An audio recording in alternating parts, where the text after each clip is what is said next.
It was the dawn of the Second World War. As nations were clashing in Europe and Asia, a new weapon was rapidly gaining prevalence.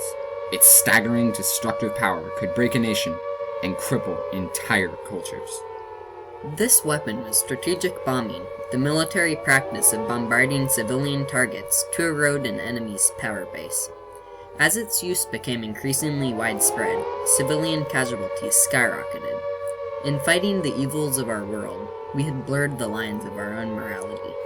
So it is still the most controversial aspect of the Second World War and probably will be for a long time to come. Before and during World War II, many breakthroughs were made in the fields of flight and ordnance delivery. These revolutionized aviation and led to the use of strategic aerial bombing, which was continually revised and reformed throughout the war. This practice was tactically effective, but morally unacceptable. The use of strategic bombing should have been avoided or reduced. To understand its morality, we must have an understanding of World War II and its bombing. Strategic bombing was first proposed by WWII in 1921 with his famous book, The Command of the Air. Military thinkers at the time believed it to be the logical application of airplanes, which were still a relatively new addition to the battlefield. So here we were in the late 1930s with our most formidable arsenal yet and more weapons in development. The world was coming out of a recession and all was hopeful. That is, until World War II began. It all started with Adolf Hitler, who had rallied a political party behind himself and invaded Poland. He wanted to create a perfect race and an empire that spanned Europe's entirety. This plunged Europe into another deep conflict, but the US and the East had not been involved. Yet.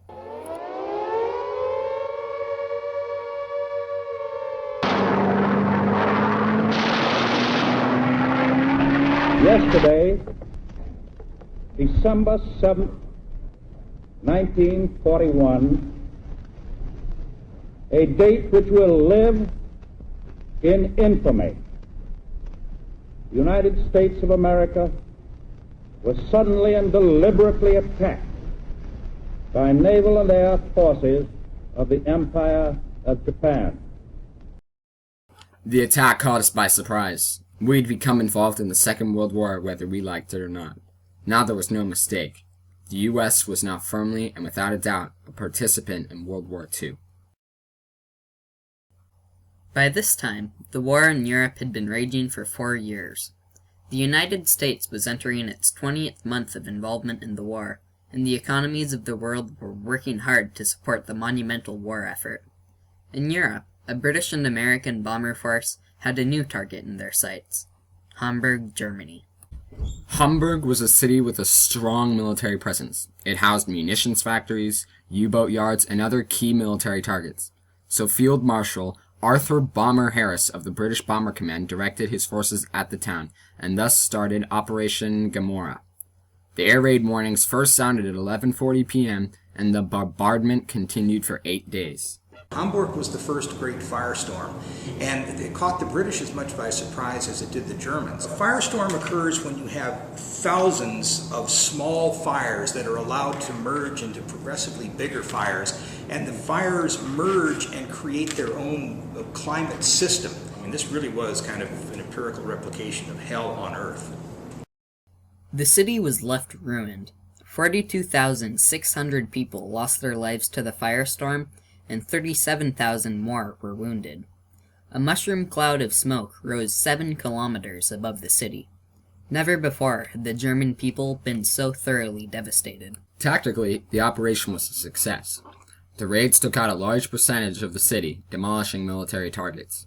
They had a profound effect on the morale of the German campaign. Hitler himself was very worried by these raids. But the raids had a deeper effect on the civilians of Hamburg. 42,600 of them lost their lives to the firestorm. When Bomber Harris left, he left a broken city. 2 years later, halfway across the world, a parallel war was being fought. Major General Curtis LeMay, newly appointed commander of the American Bomber Command, was planning a bombing raid the likes of which the modern world had never seen. His target? Tokyo, Japan. On the night of March 9th, 1945, a group of 334 B-29s set out armed with incendiary bombs with the goal of wiping Tokyo off the map. The results when the bombs met the buildings were catastrophic. And so on the night of March 9th, 10th, he said, okay, we're going down to low altitude, which will get us under the clouds. We're going to use almost all incendiaries with just a few high explosives. We're going to burn the city down rather than try to blow it up. It was extremely effective. It was brutally effective, and that's probably the raid on 9th, 10th March 1945 remains the deadliest bombing raid in history. That one night earned General LeMay a reputation as the Bomber Harris of the Pacific. Nearly 500,000 M69 incendiary bombs were dropped on the city, and an estimated 80,000 to 200,000 deaths were caused. That was more than the nuclear bombings of Hiroshima or Nagasaki. Less than 5% of the bombers were shot down. The crews of only 14 aircraft were lost to kill 80,000 civilians. The toll those raids took on the communities and people of Tokyo is unfathomable. The events of March 9th and 10th, 1945 are largely regarded as the most destructive military bombing of a city, ever. The Japanese people were shocked. The dismay of the citizens extended to their colleagues in other cities, and all of Japan was taken aback. But the U.S. didn't stop there. For 6 years, a $2 billion government program called the Manhattan Project had been developing a nuclear fission weapon capable of destroying an entire city. The general public was unaware of the project. Since early July, the project had possessed working atomic bombs. They needed only a target. On August 6, 1945, the Americans successfully deployed the world's first atomic bomb. The victim of this devastating attack was the Japanese city of Hiroshima. The attack wiped out 90% of the vast city and killed about 80,000 people outright. Historians estimate almost 200,000 died by 1950 due to cancer and other long-term effects of the bomb. When I went outside, I saw that everything had totally changed. Although it had been a beautiful morning, it looked like twilight now. Everyone was injured, badly injured.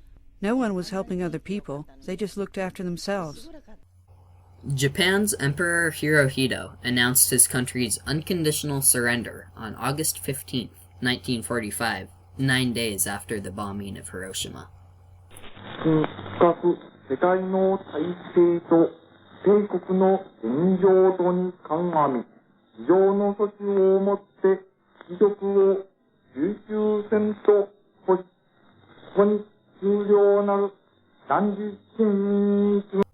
The Hiroshima bomb, and a bomb dropped on Nagasaki, undoubtedly spurned the surrender of the Japanese Empire, but there is controversy about if the bombs were truly necessary.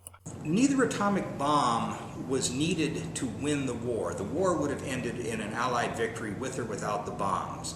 However, they probably did save lives, as the American government has always claimed. By the time of the bombing, Japanese defeat was virtually certain.